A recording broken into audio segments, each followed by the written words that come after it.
Any healthcare facility that was interested in implementing this system, I would urge them to get a chance to go to a demo.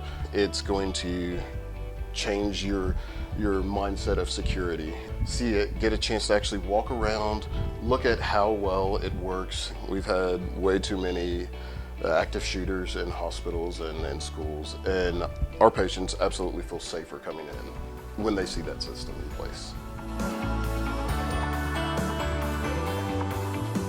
We're extremely pleased to have incorporated it into our security measures.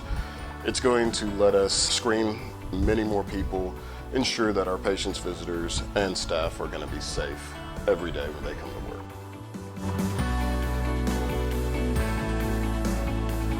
One of the features was the fact that the doors could close and stop if it detected a firearm.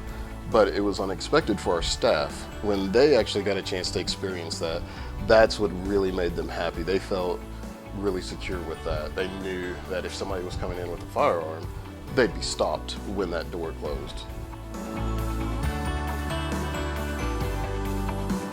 We had a situation where a patient actually saw that we had a system, turned around and placed his firearm back in his vehicle, and then he came through the system without his firearm. So after seeing that, it was pretty clear that this could be something that could really benefit our hospital.